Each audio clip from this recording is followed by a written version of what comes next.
bom dia, meus camaradas, meus aliados. Bom dia, pastor. Bom dia, bom dia. Como é que vocês estão? Vocês estão tudo bem? Tudo tranquilo?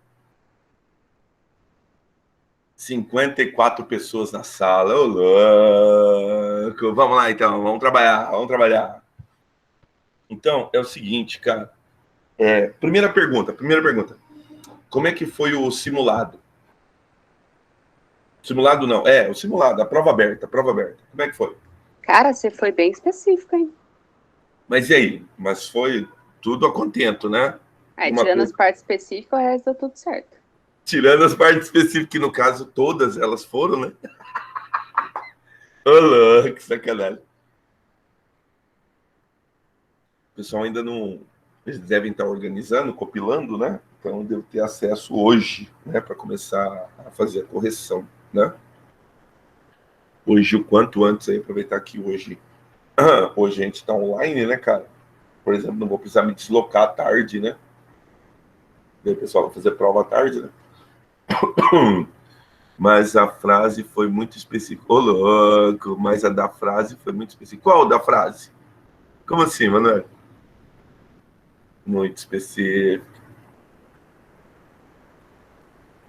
O Hamlet, é claro, mas é um ponto crucial, porque você começa a pensar comigo, quais são as bases desse realismo? A base desse realismo é, sobretudo, né, esquecer o subjetivismo. As coisas não são subjetivas, as coisas são palpáveis. E aí o que acontece? A gente está numa grande discussão ali. O que a cartomante falou é relevante ou não é relevante? Opa, isso. O que a cartomante falou é relevante ou não é relevante? Há mais coisas no céu e na terra do que possa sonhar a nossa vã filosofia. E o conto gira necessariamente em torno disso. As nossas necessidades da crença em algo metafísico, né? É algo que está além da física. E é justamente na hora que ela vai procurar a cartomante que ela tenta se justificar. Ela fala a Hamlet no vulgar: há mais coisas entre o céu e a terra do que pode sonhar a minha vã filosofia. Inclusive, é a frase que inicia o conto, né? Na hora que ele está elevado, a hora que ele está despretensioso, a hora que a cartomante o convence que não há problema, não há o que ele se preocupar, ele vai todo desarmado, ele vai todo, como é que eu posso dizer, sem a preocupação de algo que possa, sem a cautela, ele vai todo desarmado. É a hora que ele é surpreendido com Rita ensanguentada e ele é surpreendido com 2 tiros, né? Então, é uma frase muito importante no contexto, né, total desse realismo. Mas tá bom. Beleza, então, vamos ver aqui. Tô ansioso para ver também, tô ansioso para corrigir também, né? Porque a avaliação, querendo ou não, meus amigos, a avaliação é a avaliação do professor também, entendeu? A avaliação também é a avaliação do professor. O professor se avalia. Então, eu consegui passar alguma coisa, eu consegui transmitir. O que eu consegui transmitir? Qual a qualidade daquilo que eu consegui transmitir? Então, é importante também para o professor também saber o resultado, tá, da avaliação. Teve uma questão lá que repetiu, aí eu repeti a mesma coisa. Bom, aí tem que ver, né? Se de repente já foi algum erro, né, cara? Mas às vezes acontece um bug do Classroom, né?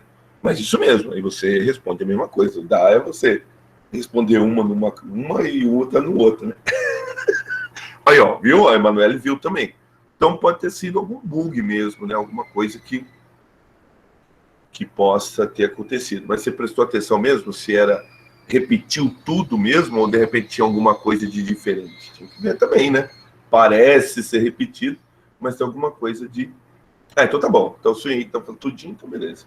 Então algum bug ali do Classroom, vai lá saber, né? Mas tá bom então. Vamos lá? Vamos lá então. O que eu tenho aqui? Já vou dobrar a tela, deixa eu deixar organizado aqui alguma coisa para nós aqui. Deixa eu ver aqui. Os Parnasas, vamos lá falar dos caras, irmão. Os parnasianos. Parnasianos, né? Os famosos parnasianos. Deixa eu ver aqui. Alguma coisa sobre os parnasianos. Deixa eu ver aqui.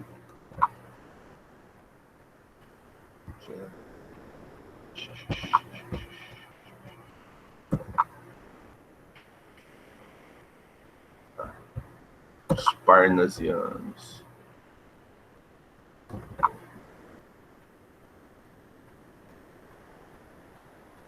Uhum.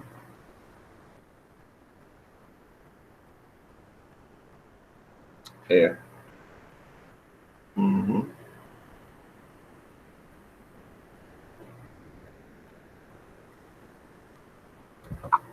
Vai ter. Deixa eu ver aqui. Os parnasianos.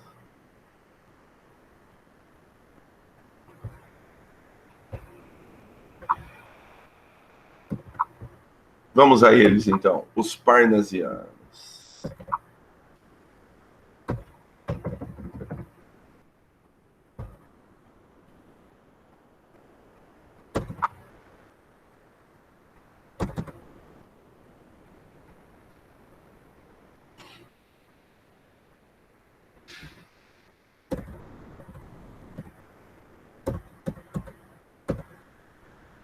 Isso. Então vamos lá. Eu não usei meu slide ainda com nenhum de vocês, então vamos aproveitar que está todo mundo junto e vamos descarregar esses slides aqui para complemento, tá? Complemento da apostila. E também tem outro agravante, né, cara? Semana que vem tem um feriado na quarta-feira, né, cara? Então eu tenho muita aula com vocês na quarta-feira. Eu tenho 2 aulas com o segundo ano, 1 aula com o primeiro ano. Então vai ser um negócio bem apertado para mim. Semana que vem eu perdi essas aulas, né? Porque é feriadão, né, cara? Dia 21, né? Feriadão, dia 21. Então vai ser um pouco forçado para mim. Mas tudo bem. Vamos lá. Isabela, você levantou a mão? Pode falar, Isabela. Ou digita aqui, como você preferir. Não? Só esbarrou aí no computador? Tá. Beleza. Não dá nada não, Isabela. Vamos lá então, tá? Deixei aqui pronto aqui uma apresentação, um pequeno resuminho, né, de tudo aquilo que a gente já viu, o parnasianismo, né, cara? Então vamos lá, faz comigo aqui. Bom, é sempre importante notar o seguinte, cara, o parnasianismo, ele é um reflexo, tá?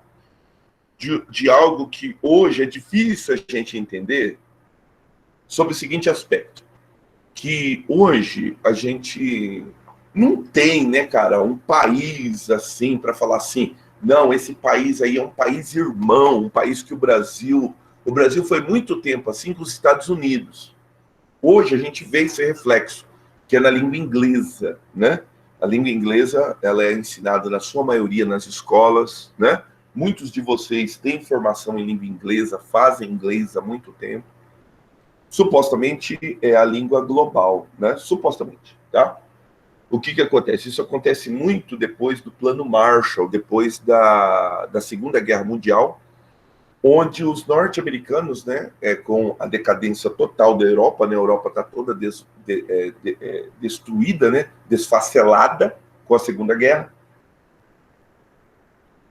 o governo norte-americano viu uma oportunidade, né, tá, em ajudar, claro, os irmãos europeus, mas é claro, tem sempre uma segunda intenção. E os Estados Unidos promovem aí o que mais tarde a gente vai poder resumir como uma americanização do mundo.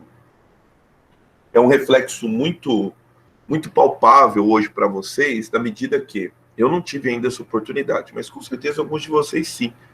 Então, por exemplo, se você for a um aeroporto em São Paulo, no caso do aeroporto de Guarulhos, se você for a um aeroporto, por exemplo, em Nova York, se você for a um aeroporto em Londres, se você for a um aeroporto em Paris, você vai ver as mesmas marcas, você vai ver os mesmos restaurantes, as mesmas lanchonetes, as mesmas boutiques. Por quê? Porque a gente tem um processo de globalização. E esse processo de globalização, ele foi possível graças a um primeiro movimento. O primeiro movimento é um movimento de americanização do mundo. Então, hoje você vai ao shopping, você chega lá no shopping, tá lá, não tá escrito promoção, tá lá escrito off, né? Então, assim, no shopping a gente vê mais isso latente, né? Pois bem, pasmem vocês que não foi sempre assim. Na virada do século, que é o caso aqui do parnasianismo, que está se aproximando da virada do século XIX para o século XX, a gente tem um outro movimento. A gente tem uma como é que eu posso dizer? um estado de transformação francês. O Brasil tem estreita relação com a França, estreita relação. Essa relação, na língua, a gente chama de galicismo, tá? Isso mesmo. Então, os gauleses, né? Então, ali, os gauleses, os franceses, então, é um processo de galicismo. Hoje, a gente vive um processo de anglicismo, né? Que é o processo da língua inglesa. Mas esse processo, ele não foi sempre assim.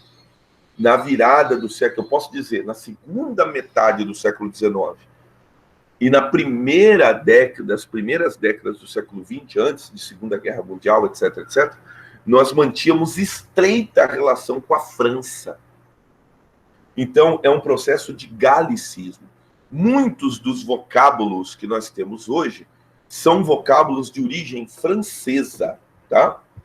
Por exemplo, a nossa república, eu já falei a respeito disso, né? Opa, vai ter historinha hoje? Claro, sempre tem, Thales, sempre tem.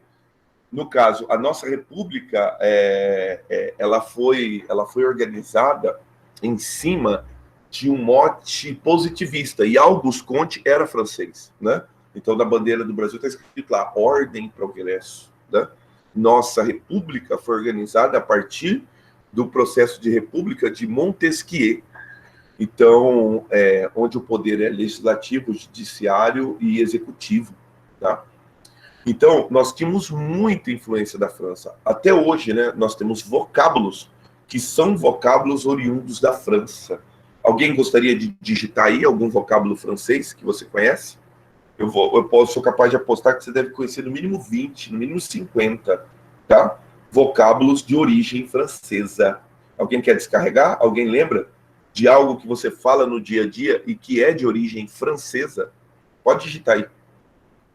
Petit gâteau, meu Deus, bonjour, croissant. Vai lá, quero ver. Croissant. Muito bem, bonjour. Não, tem coisa mais simples, tá? Do que um petit gâteau.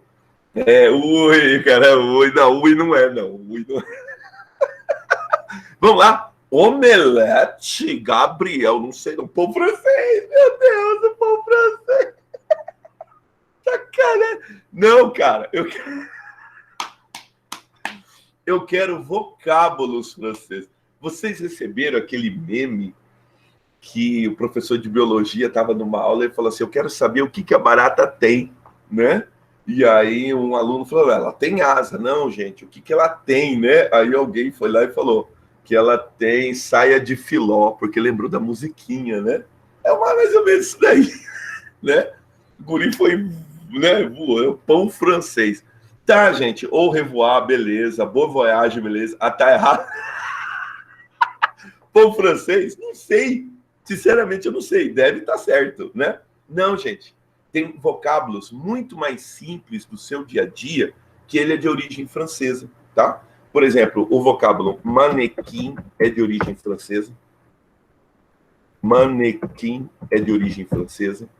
O vocábulo sutiã é de origem francesa. Sutiã é de origem francesa. O vocábulo chofer é de origem francesa. O vocábulo garagem é de origem francesa, tá? Então, são vocábulos mais simples do nosso dia a dia. Pô, Machadão, não sei mais nada, que nada. Você tá vendo? Thales, você sabe no mínimo. Aham. Olha só. Ih, rapaz, agora alguém aloprou aqui. Deixa eu ver aqui. Ô, Henrique. Baguete, buffet, canapé, champanhe, champignon, chantilly, couvert, verdade, crepe, né? Croissant, croquete, escargot, filé, glacê, maionese, menu, omelete eu não sabia. Pâté, petit gâteau, potipôs, não sei o que é. Purê, sauté, soufflé, isso mesmo. Aham. Então, são vocábulos, por exemplo, como o vocábulo piquenique. Piquenique é um vocábulo de origem... Não, é verdade, Henrique. Comida é mais fácil, né? Comida é mais fácil, mas são vários outros vocábulos. Vocábulos que estão no nosso dia a dia, que são vocábulos de origem francesa. Piquenique, né? Em francês. Thales, antigamente, reunir pessoas era chamado de convescote. Convescote seria a palavra de origem latina, né? Que daria a origem da palavra convenção. Não, a gente vai fazer um convescote. Aí, em francês, é piquenique. Então, vai fazer um piquenique. Convescote hoje é aglomeração, é mesmo? Aglomeração. Olha, ó, descarregou, mas ainda, ó. Vamos ver aqui. Henrique, avalanche, verdade. Avant-première, tá. Chantagem, olha, chefe é de origem francesa. Complô, déjà vu, já é, né? Mas é isso aí mesmo. Frappé, eu não sei falar frappé. Eu sempre acho que estou falando errado. É frappé mesmo, né? Porque eu falo flapé, mas não é frappé. Frappé mesmo, né? Gafe, garçom, greve, habitué, madame, matinée, patois, Pierrot, rendezvous, reprise, revanche, réveillon, turnê, vernissage, voyeur, certo? Então, isso aí mesmo, isso aí. São palavras como balé, como boutique, tá? Vamos falar umas aqui que você não colocou aí. Balé, boutique, tá? Como é que é? Aquela que a gente fala da linha de servir, como é que é? É o lugar onde a gente... pivô, isso, pivô, buffet. A origem buffet, né? Buffet, né? Que são palavras, inclusive, que se você escrever no original, né? No caso, buffet, né? O FET, ele é considerado um... Tem um monte, Milka, um monte, velho. Palavras que até então a gente usava língua portuguesa, a gente transformou para usar o francês, devido à grande influência. Metrô, aí é metropolitano, né? Henrique, eu acho que metrô é a redução de metropolitano, transporte metropolitano. Eu acho, Henrique, não tenho certeza, tá? Então, o que acontece? São muitos. Então, falar disso hoje em dia é um negócio meio complicado. Por quê? Porque o que vocês veem é outra coisa. Vocês testemunham a americanização do mundo. Um processo de estreita relação com a língua inglesa. Mas na virada do século XIX para o século XX, a estreita relação era com a França. Então, o comportamento, as faculdades, tá? Os meninos saíram daqui e davam preferência não para fazer faculdades nos Estados Unidos, eles davam preferência para fazer faculdade na França, entendeu? A França era o centro intelectual do mundo, tá? A França era o centro, Paris, isso mesmo, era o centro intelectual. Tanto é que o Rio de Janeiro se esforçava, como capital do país, se esforçava para se parecer cada vez mais com Paris, tá? Então, alguns lugares hoje, onde você visita no Rio de Janeiro, ele reproduz, né, aquilo que a gente chama de Art Nouveau. O que é Art Nouveau? É uma arte que surge, né?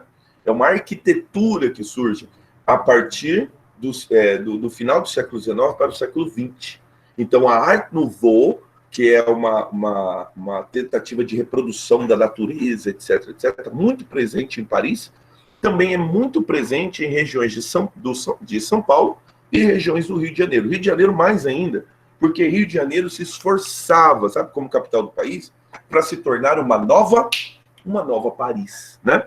A gente pode evidenciar muito no livro que nós analisamos, né, que foi Casa de Pensão, quando o menino, né, chegou no restaurante e ele ficou muito admirado que o amigo dele lia o menu todo o menu todo era em francês.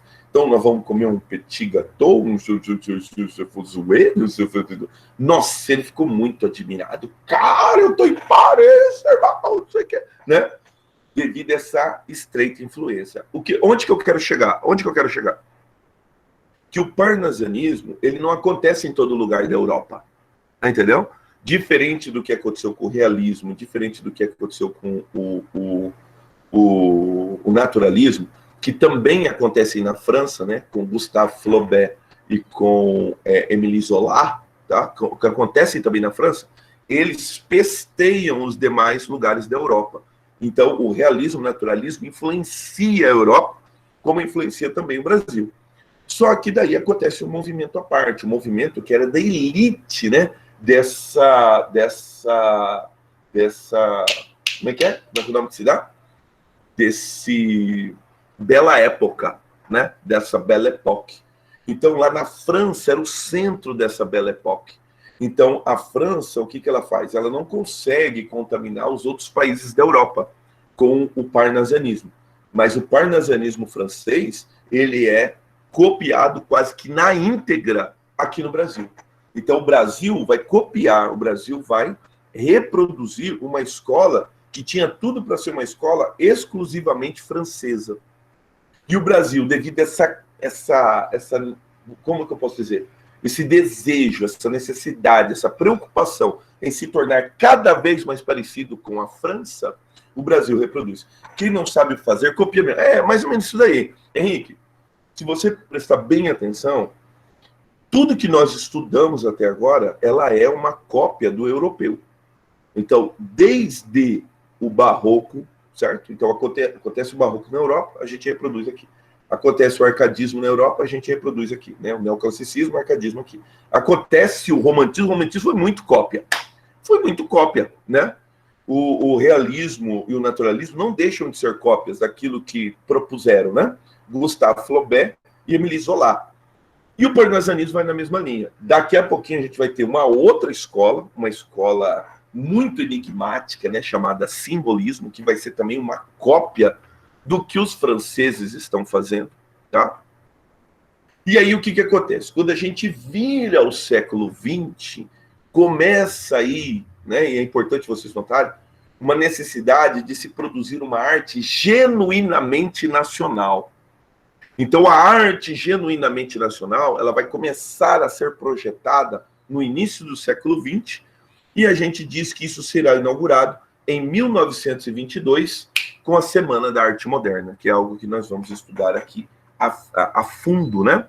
Se não me engano, até o início do terceiro bimestre, tá? A Semana da Arte Moderna. Mas isso aí é um raciocínio para daqui a pouco. Então, entende o parnasianismo? O parnasianismo é uma cópia daquilo que está acontecendo estritamente na França. O parnasianismo não se estende para a Inglaterra, não se estende para a Espanha, não se estende para Portugal, não se estende para a Alemanha. O parnasianismo fica restrito à capital da Belle Époque, que é Paris. Que no caso ali é uma arte produzida na França. E o Brasil, o que ele vai fazer? Ele vai copiar, ele vai reproduzir essa arte francesa. Legal, né? Esse raciocínio, né, cara? Fazer esse raciocínio sobre o parnasianismo é importante. Então, a gente pode, de novo, evocar algumas características. Vamos lá? Primeiro, surge na França como reação à poesia romântica, procura corresponder em poesia ao realismo na prosa. A única diferença é que o realismo vai deixar, sim, a sua marca, né, de uma crítica social, já o parnasianismo não. A principal característica do parnasianismo é a arte pela arte. Então, o parnasianismo só tem compromisso com a arte, não tem compromisso social.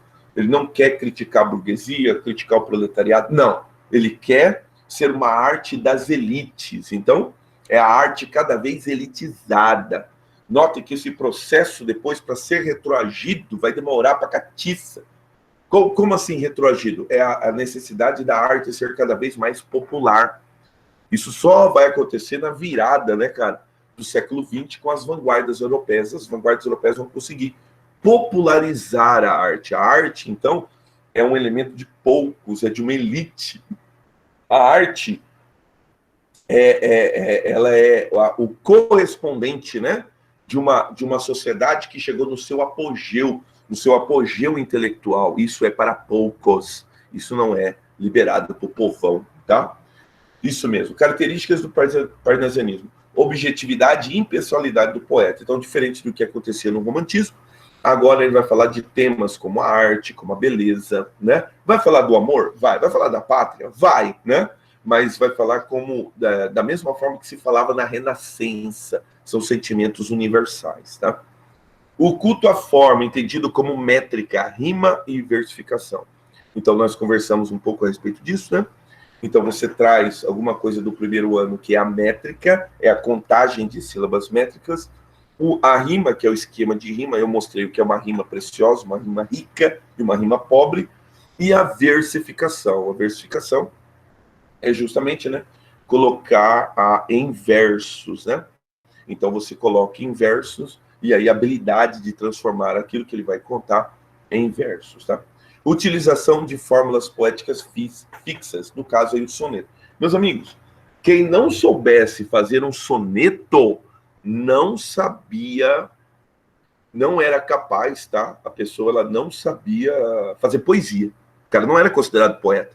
O cara tinha que saber colocar o pensamento dele ali, ó, em uma estrofe de 4 versos, outra estrofe de 4 versos, 2 estrofes de 3 versos. Sendo que o último verso tinha que ser o verso de ouro, o verso que fechava o argumento dele. Não é um negócio fácil de se fazer. E quem não sabia fazer um soneto não era considerado poeta, não era considerado escritor, tá? A arte pela arte, eu já citei, e claro, o tema principal é a vocação da mitologia greco-latina. Então, uma volta, né, como é que eu posso dizer? Ao tema, né, mitológico, tá? O tema de mitologia. Pois bem, vamos experimentar um aqui. No caso aqui, o parnasianismo no Brasil, que é esse capítulo que tem na apostila. Depois, mais tarde, a gente faz a leitura do capítulo da apostila, tá? Acompanha-me aqui no slide. Literatura descompromissada das elites. Quer dizer, é o apogeu da elite, a elite não está nem aí com os problemas do mundo, deixa o pau torar, tá?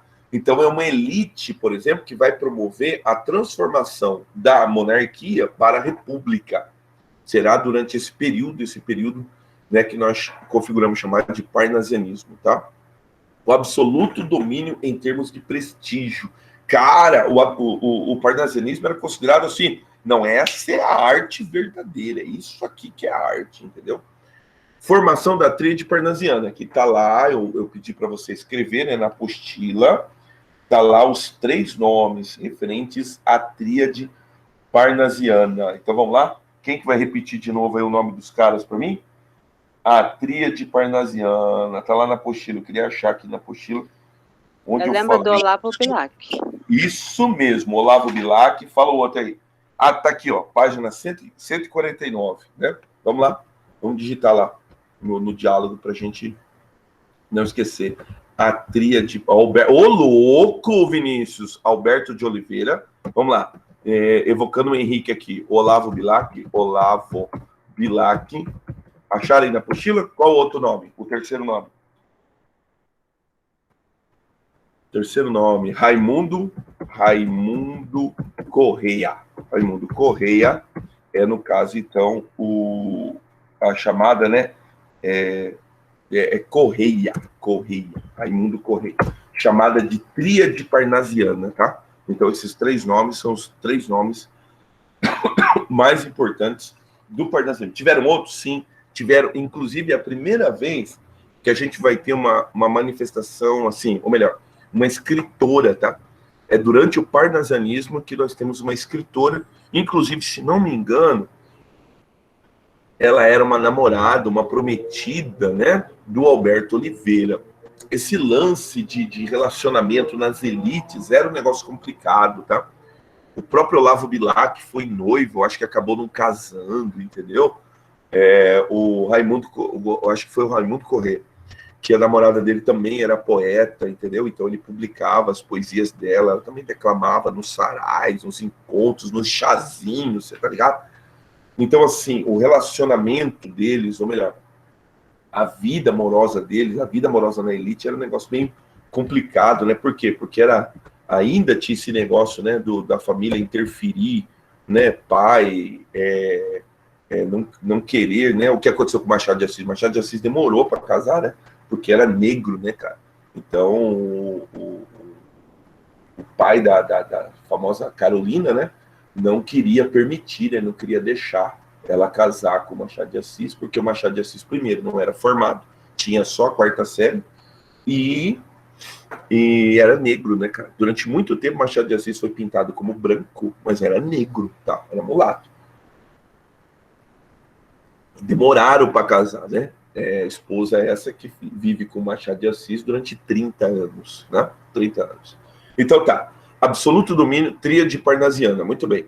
uma das causas da Semana da Arte Moderna. Por quê? Muito importante você notar. Porque essa arte está na mão das elites, está na mão da burguesia.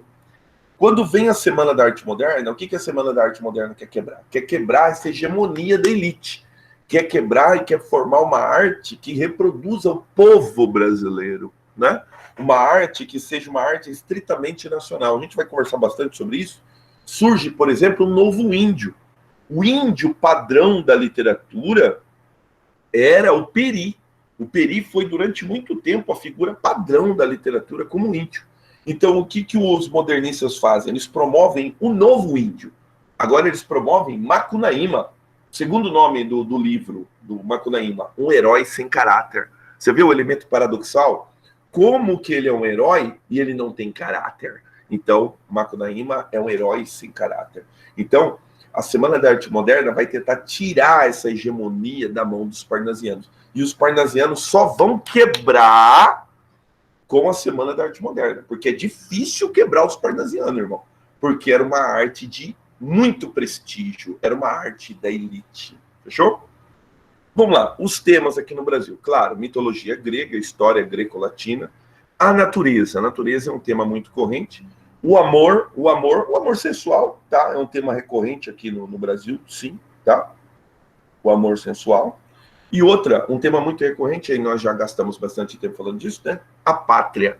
A pátria é um tema recorrente aqui no Brasil. Vamos experimentar alguns? Vamos lá. Vamos lá, vamos tentar falar do mais importante, né? Olavo Bilac, Poesias, né? O livro Poesias, que foi publicado em 1881, que é justamente o que dá início, né? A gente põe como marco do início do parnasianismo no Brasil. Depois, mais tarde, ele publica outro livro, o livro Tarde, e os principais poemas desses livros: Em Extremis, O Caçador de Esmeraldas, Via Láctea, Profissão de Fé, Sarças de Fogo. Vamos experimentar? Experimenta algumas aqui comigo. Vamos lá? Profissão de Fé. Invejo ourives quando escrevo, imito o amor. Com que ele, em ouro, o alto relevo faz uma flor. Então, veja bem, o poeta aqui, ele está, posso dizer confundindo? Acho que posso falar, né? Confundindo. Né? Ele está confundindo o ato, né, de fazer poesia com o ato do ourives. O que é o ourives? O ourives é aquele que manipula o ouro, tá? Então, aqui eu estou com a minha aliança. Então, o ourives, ele pega a peça de ouro e ele molda a peça de ouro, né? Para que a peça de ouro ela tenha uma determinada forma, a forma de uma joia. Florzinha sempre deixa um brinco por aí, um negócio por aí. Hoje ela não deixou. Então, ele molda a joia para que a joia se torne, né, algo admirável, algo belo. Para o poeta, para o Olavo Bilac, escrever poesia é a mesma coisa. É pegar a palavra e lapidar a palavra, tal, torcer, né, a frase, né, ornamentar o verso para que ele adquira o mesmo valor de uma joia. Fechou? Então, essa é a ideia do parnasianista, tá bom? Invejo ourives quando escrevo, imito o amor, como que ele em ouro, o alto relevo, faz de uma flor. Imito e, pois nem de Carrara. O que é o Carrara? Os mármores de Carrara, tá? A pedra firo. Então aí já está no escultor. Ele saiu do ourives e foi para o escultor. O alvo cristal, a pedra rara, o ônix prefiro. Então, a pedra preciosa, o ônix. Por isso, corre por servir-me sobre o papel, a pena, como em prata firme corre o cinzel. O que é o cinzel? O cinzel é aquele, né? Que o camarada bate ali, né, tal, né? Para moldar a pedra. Então, ele molda o verso como se fosse uma pedra, né? Como se fosse uma pedra preciosa.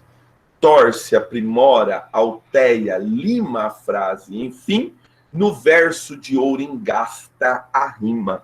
Como um rubi, de novo comparando como um rubi, né? Como uma pedra preciosa. Quero que a estrofe cristalina, dobrada ao jeito do ourives, saia da oficina sem um defeito. Assim procedo, minha pena segue esta forma, por te servir, deusa serena, serena forma. Notem que a forma está com letra maiúscula, porque ele evoca a forma como se a forma fosse uma deusa, tá? Então ele evoca a forma em letra maiúscula, como se a forma fosse uma deusa, certo? Esse aqui é um poema de Olavo Bilac. Deixa eu ver vocês aqui, como é que vocês estão? Tudo bem até aí? Algum comentário, alguma questão, alguma pergunta? Vou ler mais um. Mais um poema parnasiano. Vamos lá. Esse foi Profissão de Fé. Um poema agora muito famoso, que foi depois alvo de sátira, né? Mais tarde, na Semana da Arte Moderna, que, no caso aqui, ouvir estrelas. Vamos tentar?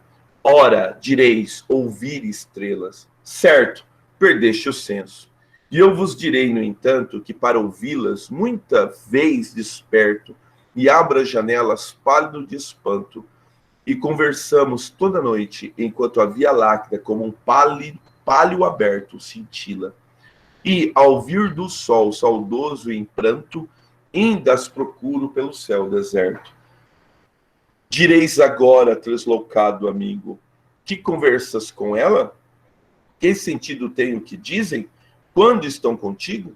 E eu vos direi, amai para entendê-las, pois só quem ama pode ter ouvido capaz de ouvir e de entender estrelas, né? Então, durante muito tempo, por causa desse poema, Olavo Bilac foi conhecido como o poeta das estrelas, o poeta da Via Láctea, né? Vou fazer uma pergunta que aparentemente não tem nada a ver, mas eu vou fazer assim mesmo. Todo mundo já teve oportunidade de ir assim no campo, assim, sei lá na chácara onde você vai, na fazenda onde você vai, ou mesmo num bairro distante, e olhar para o céu assim e contemplar a Via Láctea. Quantos já viram já? Assim, porque eu digo isso porque na cidade não tem como ver, né? Porque aqui em Campo Grande tem muita poluição, que a gente chama poluição de luz, né? Então é muita luz, hein, Henrique? Já foi? A poluição visual mesmo, né? Poluição de luz, né? Então a cidade, ela acende demais, ela tem muita luz, e você não consegue ver, né? Agora, você vai num campo, você vai numa chácara, eu mesmo, já confessei isso para vocês, né? Gosto muito de ir a Piraputanga, vou lá em Piraputanga. É uma das coisas que eu faço, né? Eu vou pro meio do mato, do nada, assim, tudo no breu, aí começo a olhar o céu, né, cara? Cara, é muito louco, irmão. Você vê, né? A Via Láctea, né? Então você vê a Via Láctea como inteiro. Então aqui, provavelmente, né, naquele tempo não tinha tanta poluição visual assim no Rio de Janeiro. Olavo Bilac faz ali, né, dizendo que ele conversa com as estrelas. E ele aconselha a gente, né? Amai, porque só quem ama pode entender as estrelas, né? Ô, louco, muito bom, excelente. Mais um para ele terminar o dia. Mais um para terminar o dia. O outro também é um poema muito conhecido, que alguns conhecem esse poema apenas como beneditino. O poema beneditino, né? Porque nota que ele vai fazer alusão de um monge que está no claustro, né? Um monge beneditino. Então, o nome da poesia é Há um Poeta, tá? Deixa eu ver se tem mais uma. Não, só essa mesmo. Vamos lá. Longe do estéril turbilhão da rua, beneditino escreve. No aconchego, no claustro, na paciência e no sossego, trabalha, e teima, e lima, e sofre, e sua. Mais que na forma se disfarce o emprego do esforço, e a trama viva se construa de tal modo que a imagem fique nua, rica, mas sóbria, como um templo grego. Tá vendo? Sempre, né? A evocação da mitologia grega. Não se mostre na fábrica o suplício do mestre, e, natural, o efeito agrade, sem lembrar os andaimes do edifício. Porque a beleza, gêmea da verdade, a arte pura, inimiga do artifício, é a força, é a graça, na simplicidade. Então vamos lá, vamos analisar. Longe do estéril turbilhão na rua, Beneditino escreve. Quer dizer, ele está no claustro, no aconchego. Longe do estéril turbilhão, quer dizer, ele se afasta da cidade. Então esse é o poeta. O poeta é um camarada que ele requer, né, estar longe, né, das pessoas para ele poder criar. Então o poeta é um camarada meio isolado, né? No claustro, no aconchego, na paciência e no sossego ele trabalha. Agora vejam, a poesia comparada a trabalho, tá? Ele trabalha, ele teima, ele lima e sofre e sua. Eu não sei se você já passou por isso. Eu não tenho esse dom, tá? O dom de fazer poesia. Mas você já tentou rimar? Você já tentou fazer poesia? É difícil, cara. Então ele... Pois não. Qual que é a diferença, assim, entre poesia e poema? Basicamente nenhuma, é a mesma coisa. É um jeito de chamar a mesma coisa, tá? Como a gente chama de beleza e belo, entendeu? É um jeito de chamar a mesma coisa. Então, a linguagem poética, né? A linguagem do poema e a linguagem da poesia. Isso é um jeito de chamar a mesma coisa, Henrique. Tá bom? Agora, quer ver algo comparável que provavelmente vocês já passaram? Escrever uma redação. Então, escrever uma redação não é, às vezes, um suplício e você coloca a palavra, não, essa palavra não tá legal. Puta, acabei de repetir essa palavra, não tá ficando repetitivo. Tal, e você vai lá e se muda. Cara, pensa no caso, então, fazer um soneto, que ele tem que ter 10 sílabas métricas, ele tem que ter um joguinho de rima. Essa rima não pode ser muito óbvia, porque senão o poema fica, né? Fica muito óbvio. E aí, no final, ele tem que ter uma frase que resume todo o argumento. O cara trabalha e tema e lima e sofre e sua, tá? Mas que na forma se disfarça o emprego. Quer dizer, tanto que ele trabalha, mas quando o poema está pronto, ninguém lembra. Do esforço e a trama viva se construa de tal modo que a imagem fique nua, rica, mas sobre como um templo grego. Quer dizer, na hora que ele termina o poema, a mensagem fica lá, sóbria, como um templo grego. Então você lê o poema e fala assim, oh, que legal, bonito, né? Então, mas você não sabe o quanto que foi trabalhoso. Não se mostre na fábrica o suplício do mestre. E natural o efeito agrade sem lembrar os andaimes do edifício. Então você vê o prédio bonito, erguido, né? Estou olhando para alguns aqui. Aí você não lembra quando estava tudo cheio de andaime, tudo cheio de troço, né? E grua para um lado, negócio e tal, e gente trabalhando. Depois que ele está pronto, você não lembra. Por quê? Porque agora ele está lindo. Mas quando ele estava construindo, era desgraça, né? Tudo andaime para tudo quanto é lado e tal, né? Porque a beleza, a gêmea da verdade, a arte pura, inimiga do artifício, é a força e a graça na simplicidade. Então ele fica pronto, você fala assim, puxa, que poema bonito, pô, legal esse poema. Mas quanto que o cara sofreu para escrever, isso você não vê, né? Então aqui, 3 pequenas leituras. Ah, vocês já estão descarregando? Todo mundo descarrega o nome. Quem não lembrou de descarregar o nome, descarrega o nome, nós estamos chegando ao final, tá? Descarrega o nome aí. Então, fizemos a leitura de 3. Descarrega, pode descarregar.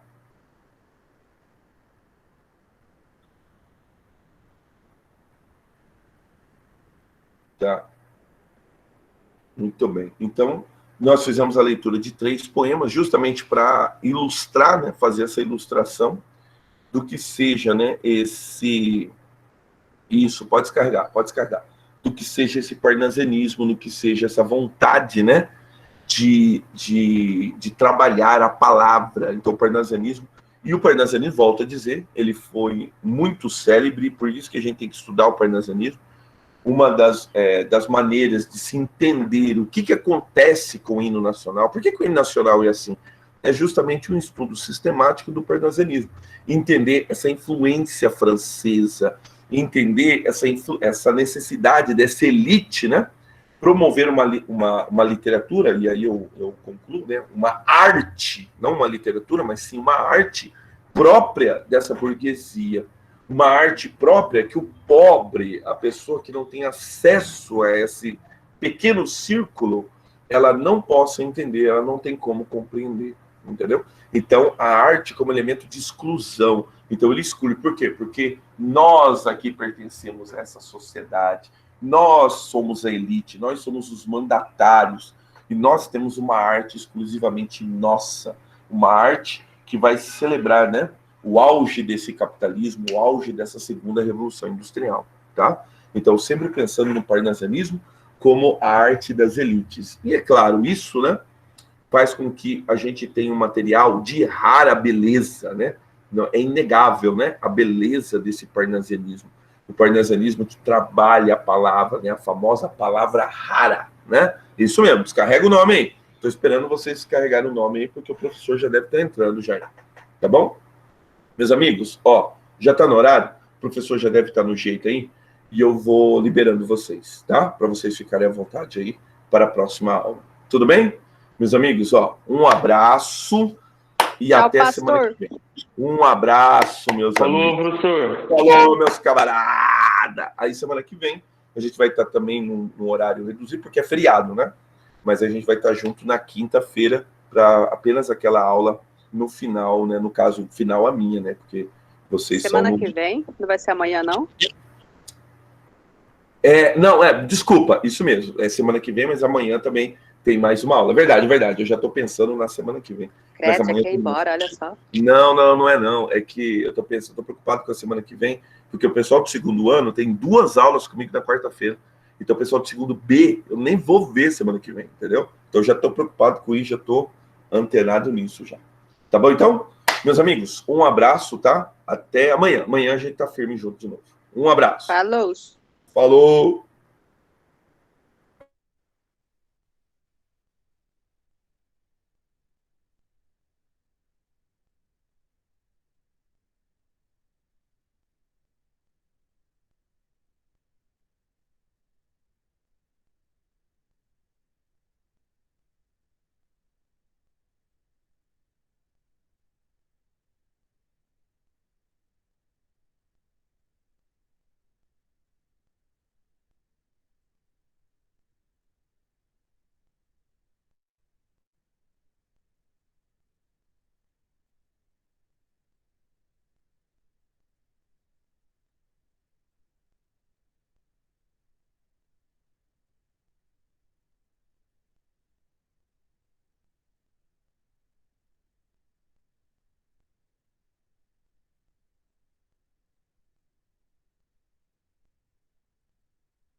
Oi, gente. Estão me ouvindo? O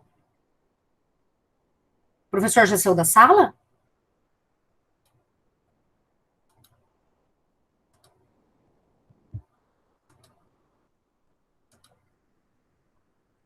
Tá. Beleza. De volta novamente. Compartilhar a tela.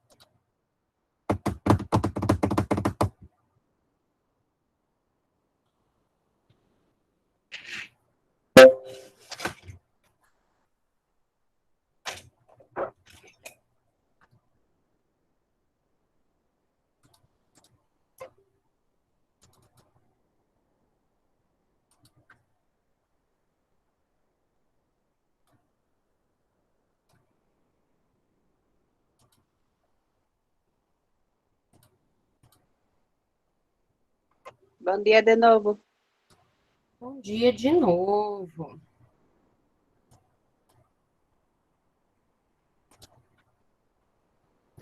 Bom, gente, não sei se todos estavam na primeira aula de hoje, né? Mas na primeira aula nós fizemos uma análise de um texto dissertativo, já com um modelinho Enem, o FMS, tá? E agora eu tô passando as partes do texto e os elementos que compõem cada parte, tá? Então isso aqui é bem importante para as nossas próximas produções, né? Porque, não sei se vocês já repararam na apostila, mas ela é bem curiosa, digamos assim. Ela traz uma determinada teoria, sei lá, editorial, artigo, carta, né? Só que lá nos exercícios, ela solicita uma dissertação, né? Então, ela utiliza a solicitação de textos dissertativos, em contrapartida, a teoria está mais voltada para linguagens, realmente, que seria interpretação, né? Então, principalmente nessa apostila 2, que vocês vão começar a usar daqui a pouco, tem bastante texto dissertativo, e aí a gente tem que começar a elaborar, né, a vivenciar isso, de repente não o texto todo, mas só as partes, começar elaborando a introdução, depois o desenvolvimento ou a intervenção e tudo mais. Então, retomando aqui a tese, também conhecida como introdução. Vamos mudar esta cor. Eu tenho 5 elementos importantes para a minha tese.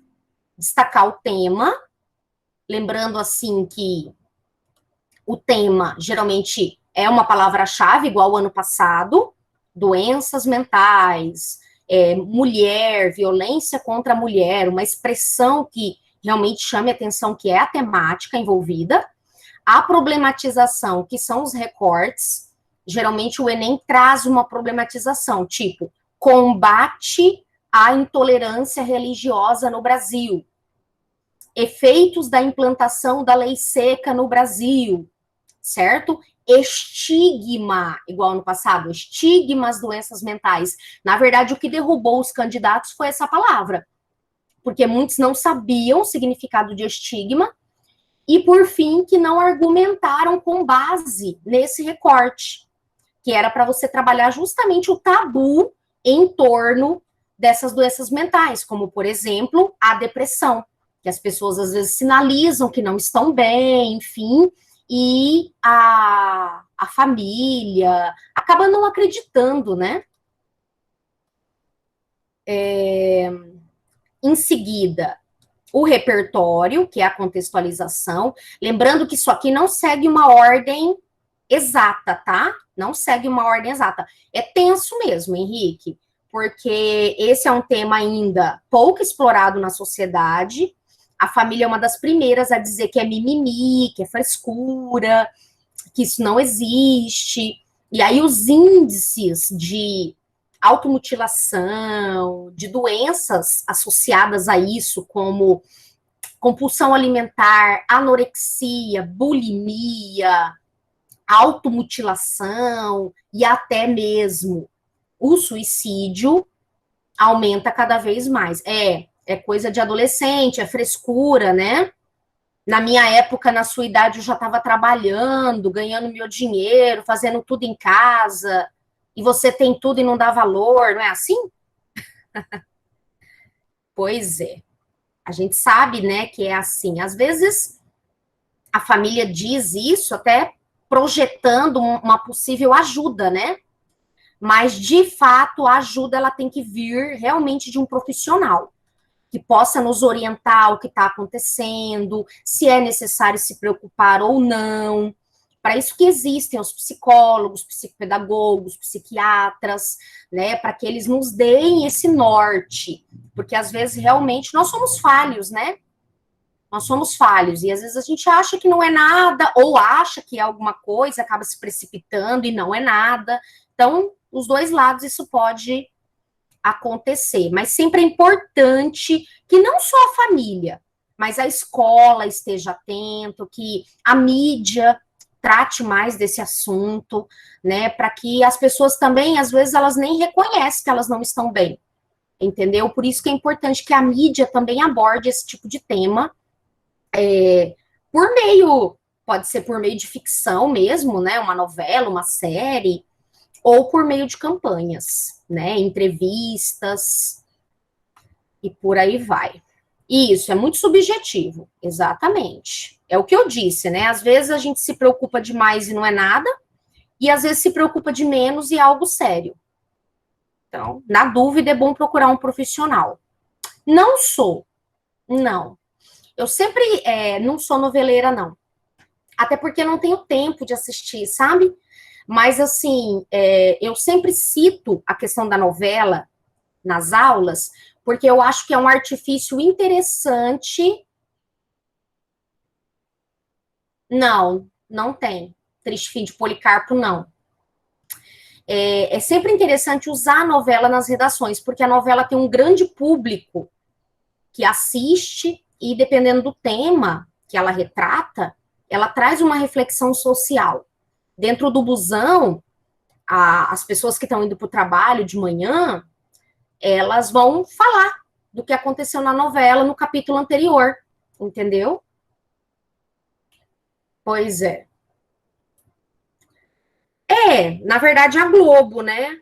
Por conta de questões políticas, realmente. Mas, de fato, a novela, ela tem uma mobilização social ainda muito importante na sociedade. Nós temos uma sociedade pouco letrada, que lê pouco, entendeu? Então, a novela ainda acaba sendo um caminho para você alcançar esse maior público, né? E aí, às vezes a gente fala, assiste uma série, mas se você for parar para pensar, a série, ela é elitizada, né? Para você assistir uma série, ou você tem que pagar um canal ali fechado, a própria Netflix, né? É pago e tudo mais, e o filme também, para você ter acesso ao filme, ou você tem que ter acesso a um canal fechado, ou você tem que ir ao cinema, que o custo também é alto. Uhum. Bom, gente, aí o projeto de texto, que é sinalizar na tese a discussão que será abordada no desenvolvimento. Quando eu falo de desenvolvimento, eu falo de argumento 1 e argumento 2. Aqui a possibilidade de mudança, eu sinalizei que isso aqui é facultativo, tá? O que é uma coisa facultativa, Lohane? Eu uso se eu quiser, tá? Esse face relevante, discutir, face imperativo, alterar as regras, enfim. Aí fica a seu critério, não é obrigatório colocar isso na sua tese. Eu tenho alunos que sempre usam e tenho alunos que nunca usam. Então, é muito de cada um, da forma como você gosta de organizar o seu texto e tudo mais. Mas lembrando que isso aqui é uma prévia da proposta de intervenção, tá? Vamos para frente. Argumentação. Então, o parágrafo argumentativo, que na verdade é o parágrafo de desenvolvimento, né? Desenvolvimento. Vou colocar aqui embaixo para não ficar feio. Ele traz alguns elementos que geralmente, às vezes, eles também podem alterar essa sequência, tá? Não, eu quero 1, 2, 3. Aí. Às vezes pode alterar essa sequência, mas geralmente o tópico frasal, que é uma ideia núcleo, que nasce do projeto de texto, nasce do PT. Mas não é o PT do Lula, não, tá? Aspas. Nasce do projeto de texto. Aquelas ideias que foram difundidas lá no início, na introdução, você vai poder desenvolver em forma de frase. Tópico, frasal, o nome já diz. Tópico é um item. Frasal, frase. Certo? Causa e consequência. Por que eu coloquei assim, causa e consequência? Porque geralmente os temas são problematizadores e tem uma relação causal e, logicamente, tem um resultado disso tudo, né? Mas nada impede que o Enem ou qualquer outra prova traga um tema de caráter aspecto positivo e aspecto negativo, prós e contra, tá? Às vezes o aluno até diz, mas se eu ficar em cima do muro em tal tema, será que eu não vou ser prejudicado? Depende. Ficar em cima do muro não é que você não possa dizer, olha, em alguns momentos, igual, vamos supor que você esteja falando, sei lá, das redes sociais. As redes sociais, elas não têm só coisas ruins.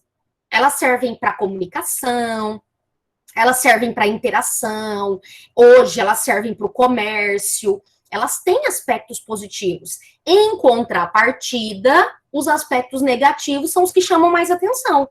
Discurso de ódio, ativismo, desrespeito, cyberbullying, pedofilia, um monte de coisa, né?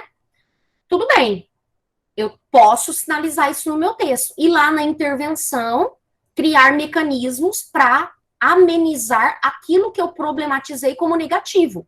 Mas não significa que eu não possa escrever no meu texto os aspectos positivos, tá? É igual um tema que é mais ou menos assim, a questão dos videogames, né? Videogame também é uma temática que às vezes aparece nos vestibulares.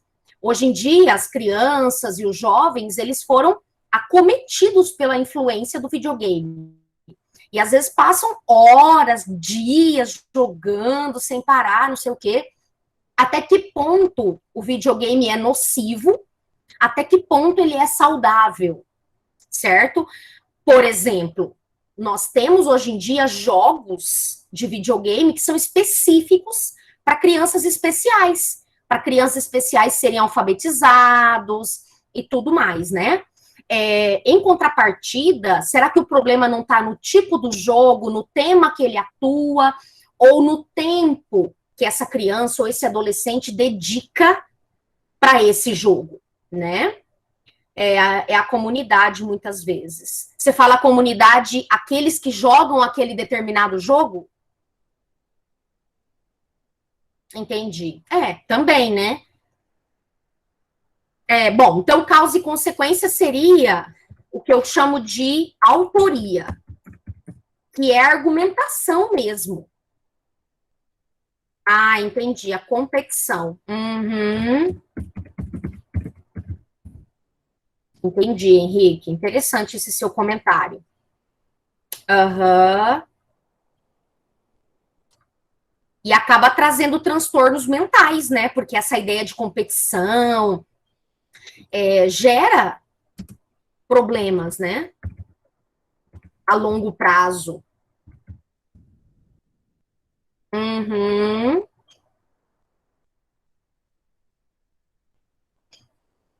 Exatamente. Bom, então o que eu preciso colocar no meu desenvolvimento? Tópico frasal, uma relação de causa e consequência, dependendo do tema. Ops. Aqui. E uma contextualização, que é o repertório.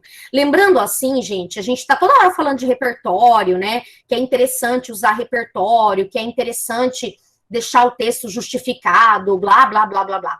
Lembrando que o Enem, ele sempre fala de um repertório produtivo. Produtivo. O que é esse repertório produtivo? É que realmente faz uma analogia coerente com o tema que está sendo retratado, com o tema que está sendo discutido. Porque às vezes você, de fato, está ali escrevendo o seu texto e quer colocar uma citação. Às vezes você acha que aquela citação ficou coerente no texto, mas às vezes ela ficou expositiva, ficou com uma ideia pouco clara, ficou fragmentada. Por isso que ele tem que ser produtivo, ou seja, uma analogia realmente coerente. Analogia coerente. Beleza, perfeito. Seguimos. Quase terminando aqui essa parte. Aí, a conclusão. Conclusão, aqui pensando inicialmente, né, na conclusão com proposta de intervenção. Então, aqui eu destaquei, até na aula passada eu já tinha falado um pouco disso, né? Tinha até feito um esqueminha para vocês, mas ficou lá no computador do referencial, ficou salvo lá. O esqueminha que eu fiz das perguntas que tem que responder e tudo mais. Mas deve estar lá, depois, semana que vem, eu vou salvar no pendrive. Aqui, propostas de solução. Essas propostas, elas geralmente estão relacionadas aos problemas elencados na argumentação. Ou seja, para eu manter a coerência do meu texto, eu preciso propor soluções para aquilo que eu sinalizei como problema. Então, às vezes a minha conclusão tem uma intervenção que não é bem o que eu problematizei. E aí eu estou dando uma solução mais genérica, pouco específica, né?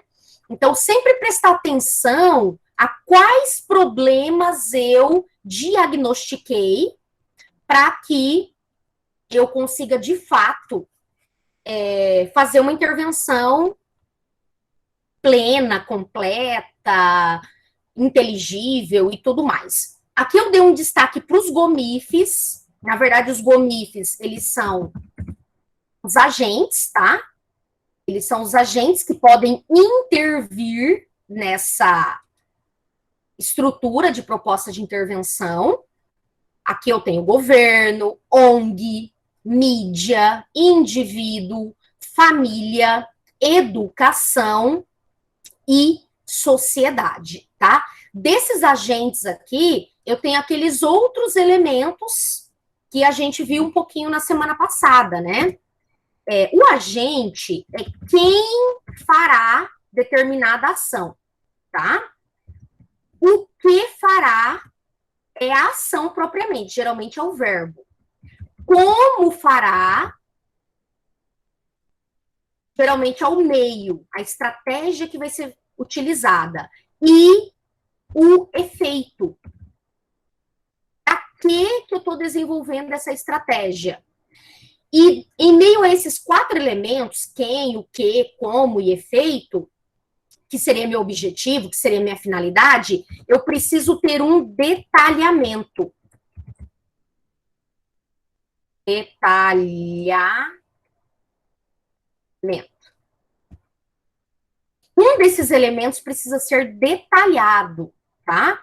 Eu posso detalhar o agente, por exemplo, o Ministério da Saúde, vírgula, órgão responsável por ofertar saúde gratuita a todos os brasileiros.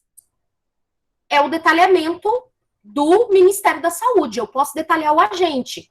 Vamos supor que eu detalhe o como. Campanhas. Como serão as campanhas? As campanhas serão imagéticas, imagens de impacto. Serão transmitidas, propagadas pelos canais abertos de televisão, ou no rádio, ou nas redes sociais. Então, esse detalhamento de como a coisa vai funcionar é importante para o corretor saber se a sua intervenção é realmente execuível, ou seja, possível de ser efetivada ou não, tá? E depois, é claro que eu vou mostrar mais exemplos, vou trazer exemplos só de conclusão para vocês darem uma olhada, tá? E aí a retomada da tese. Essa retomada da tese é o que a gente acabou de ver no exemplo. Aqui, ó. Lembra lá que meu aluno começou com Rousseau? Aí quando ele terminou a redação, ele citou Rousseau de novo.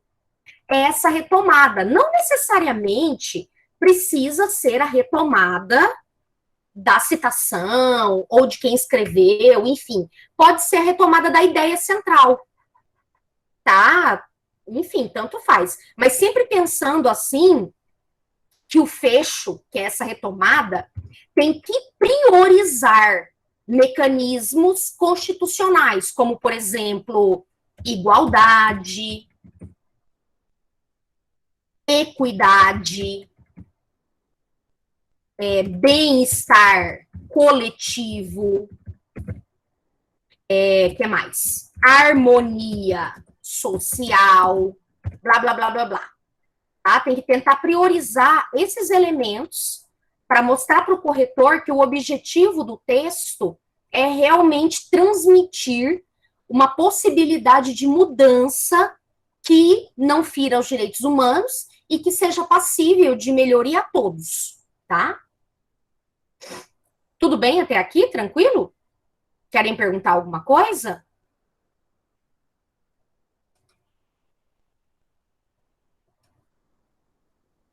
Tudo certo.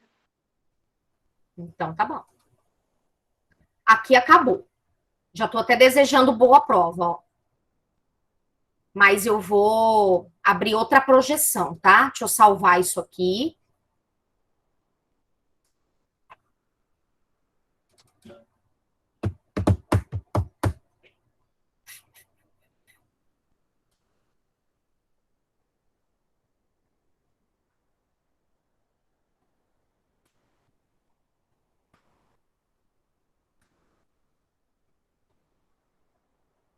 Mudando de assunto e partindo para a área das linguagens, tá? De análise de texto, nós vamos fazer algumas questões aí para ocupar esses minutos finais da nossa aula.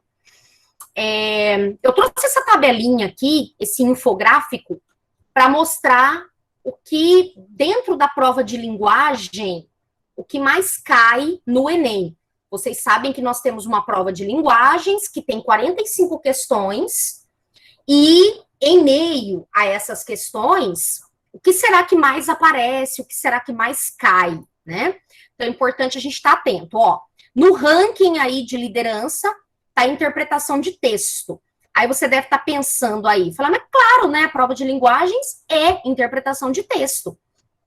Então, mas quando eu falo de questões só de interpretação de texto, são aquelas que não necessariamente eu preciso de teoria para responder, tá? Basta que eu tenha um texto, ou uma charge, ou um cartoon, ou uma notícia qualquer, um texto científico, e com base nele eu faça uma determinada interpretação, certo?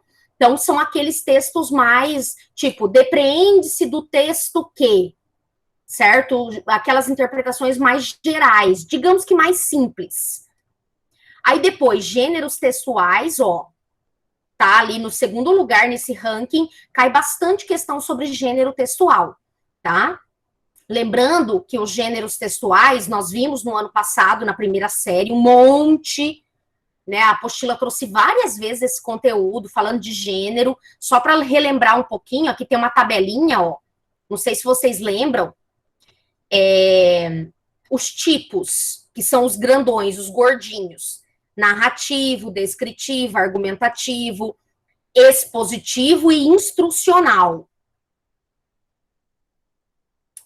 Teve sim, teve sim. Aí dentro de cada tipo eu tenho o gênero, por exemplo, narrativo, eu tenho a crônica, eu tenho a fábula, descritivo, eu tenho a receita, argumentativo, eu tenho a dissertação, expositivo, eu tenho o dicionário, instrucional, eu tenho...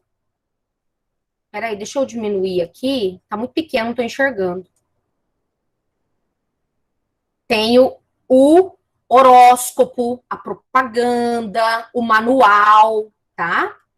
Só pra gente relembrar mesmo, porque, de fato, esse é um conteúdo que ele nunca para de aparecer nas aulas de interpretação, nas aulas de redação. Mas, na primeira série, é assim que os alunos têm um pouco mais de contato, certo? Aqui tem uma outra tabelinha, um pouco mais detalhada, mas não vou me prender a isso agora. E aí, voltando ao nosso infográfico daquilo que mais cai no Enem.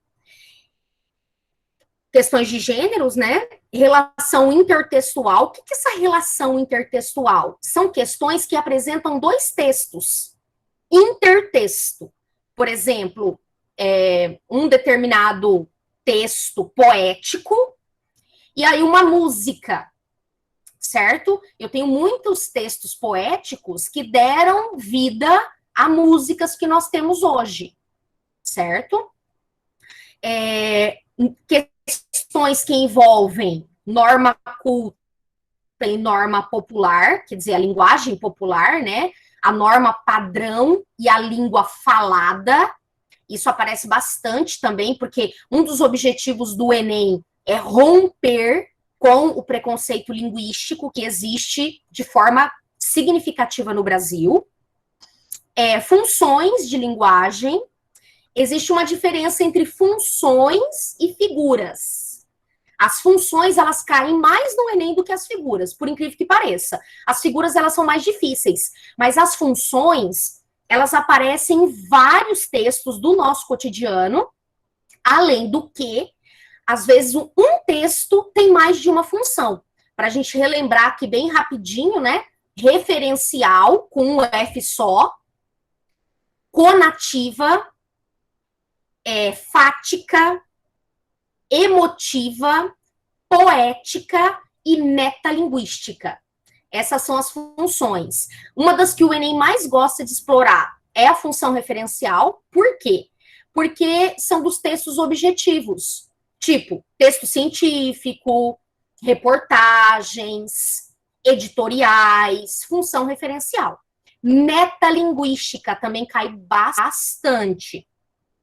São aqueles textos que tratam do uso da própria língua. Por exemplo, faz de conta que a gente tem lá na prova um texto que fale da produção de redação, do quão difícil é produzir um bom texto, parari parará. É um texto metalinguístico, em que eu escrevo sobre escrever. Metalinguístico é a língua sendo usada para explicar a própria língua. Aula de língua portuguesa. O professor usa a língua portuguesa para explicar as regras da própria língua. Isso é metalinguística. A função apelativa, que é a conativa, também cai bastante. Por quê? Porque o Enem gosta de uma prova mais lúdica, mais imagética, trabalhar com imagens. Então, às vezes, o Enem pode pôr uma campanha. Esse ano, por exemplo, vacine-se, diga sim à vacina, diga sim, aceite a vacina. É um apelo. Estou falando com você, que é o meu leitor. Eu estou usando o imperativo. Então, é uma ordem, é um apelo, função apelativa, tá? Essas são as que mais aparecem na prova, então tem que ficar sempre atento, né, à existência delas.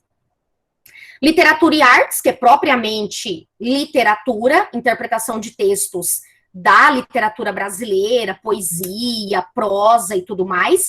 Artes são as manifestações artísticas, então pode aparecer uma obra, né, uma obra de arte, até relacionada com a literatura, para você interpretar e tudo mais. Regras gramaticais, olha aqui, quase não aparece questão de regras gramaticais. Ano passado, para vocês terem uma ideia, não teve nada. Teve uma questão sobre coesão, que era mais relacionada à conjunção, né? Mas não cai, assim, uma questão sobre crase, acentuação, sintaxe. Isso não espere isso no Enem. Figuras de linguagem, também praticamente não aparece. O Enem costuma, quando ele cobra figuras de linguagem, as que mais aparecem são o paradoxo, a sinestesia. O paradoxo é aquela figura de linguagem que trabalha com a oposição no plano das ideias, no plano dos sentidos, né, do sentimento. Por exemplo, amor é fogo que arde sem se ver. É ferida que dói e não se sente. Tá? Isso é o paradoxo. É diferente da antítese. Antítese é no plano da palavra, da oposição da palavra. Por exemplo, gordo, magro, alto, baixo, triste, feliz. Certo? Entrou e saiu. Isso é antítese. Outra figura que cai bastante é a sinestesia, que é a figura dos sentidos. Os nossos sentidos, os sentidos humanos expostos na frase. Por exemplo, sinto o cheiro amargo do café. Então, cheiro, paladar, amargo, gustação, cheiro, olfato, amargo, gustação, né? A sinestesia pode aparecer bastante. Outra também que às vezes aparece é a comparação, que é bem fácil, né? É o conector como. Ou a metáfora, que é a ausência do conector, que nós chamamos de comparação abreviada. A professora Lohane é como uma flor. Comparação. A professora Lohane é uma flor. Metáfora. Se eu tenho conector, comparação. Se eu não tenho conector, metáfora, tá? Bom, vamos para... já tô deixando o gabarito aqui, não vale, né? Deixa eu arrumar aqui.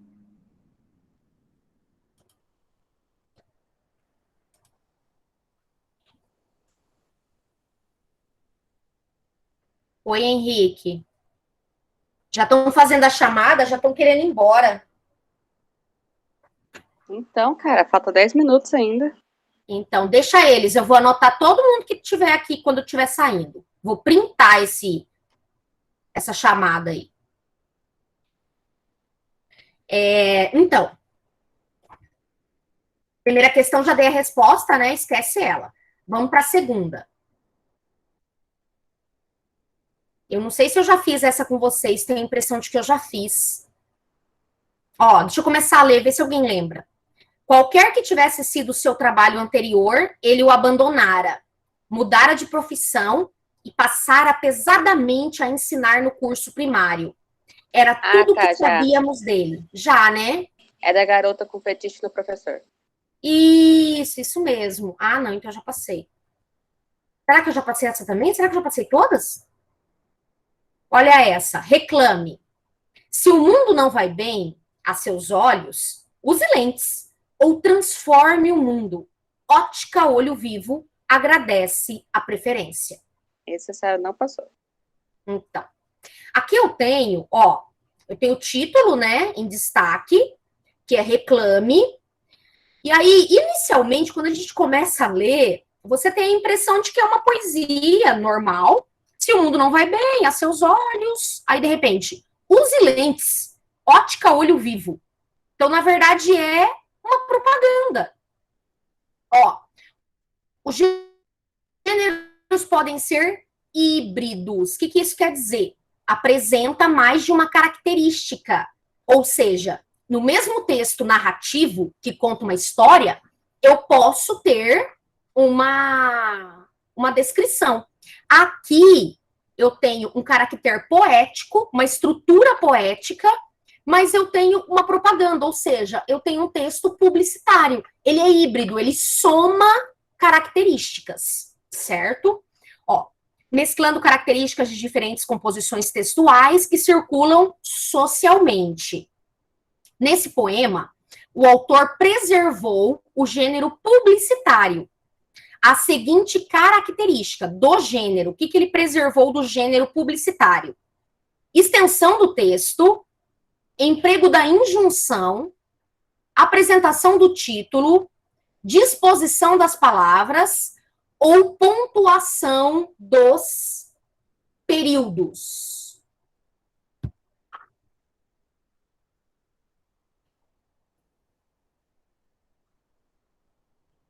O que vocês acham?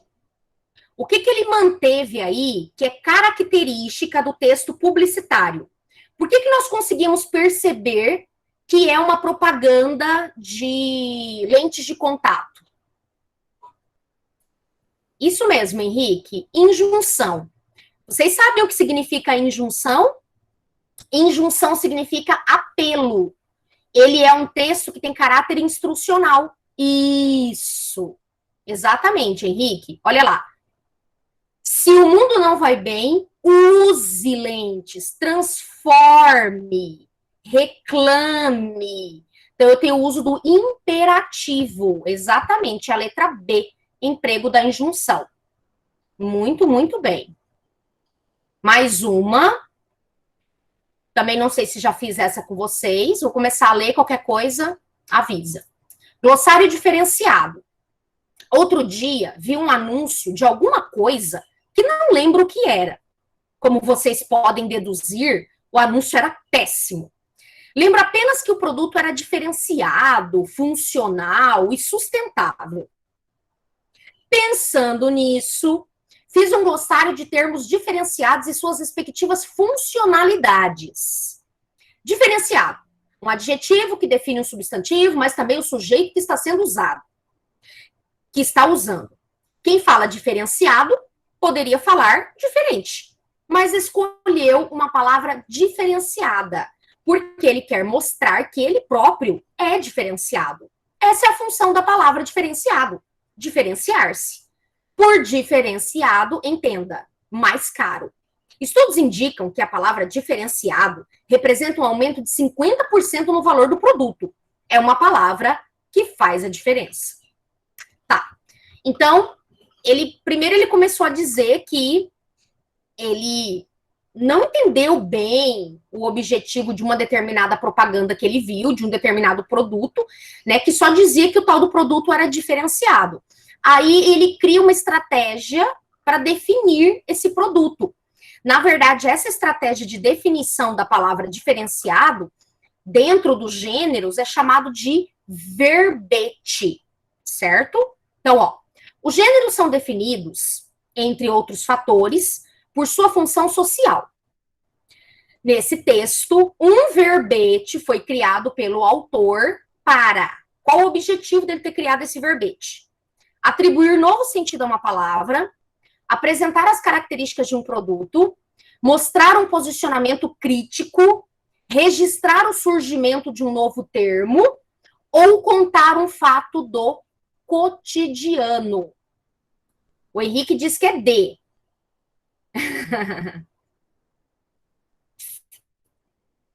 Tem mais alguém na sala além do Henrique? A de abacate. A de A, meu Deus. A Ingrid também diz que é A. Vamos lá, vamos ver então. É a letra C, ninguém acertou. Mostrar um posicionamento crítico. Olha que interessante. Ele usa do verbete, que ele cria, o próprio verbete, não é um verbete do dicionário, para criar uma crítica. Olha o que ele faz aqui. Essa é a função da palavra diferenciado, diferenciar-se. Por diferenciado, aqui tá errado, hein? Entenda mais caro. Estudos indicam que a palavra diferenciado representa um aumento de 50% no valor do produto. É uma crítica que ele faz só pelo fato de dizer que é um produto diferenciado. Então, eu posso cobrar mais por ele. É uma crítica. Desde o início a gente percebe, né, que é uma crítica. Que ele já começa dizendo que ele nem entende as características do tal produto que ele viu num determinado anúncio. Só dizia que o produto era diferenciado. Então, C de coração. As questões do Enem, elas são fáceis, mas elas precisam ter um pouquinho de reflexão antes de assinalar. Então, não é só atribuir um novo sentido à palavra, ou registrar o surgimento de um novo termo. Até porque diferenciado não é um novo termo na língua portuguesa. Por isso, C de coração. Vocês estão apavorados para ir embora? Eu vou parar por aqui. 10h32 agora, tem 3 minutinhos aí. Agora sim pode sair. Aí a gente continua na próxima aula, tudo bem? Muito obrigada, tá? Um bom restinho de dia para vocês, uma boa prova. Fiquem com Deus. Tchau, tchau, Isa. Tchau, professora. Tchau, professora. Manda um Beijão. abraço pro Arthur. Tchau, obrigada. Tchau, tchau. Tchau, Será entregue. professora. Tá na escolinha agora. Tchau, um beijo. Fiquem com Deus. Até mais, William. Tchau. Tchau, tchau.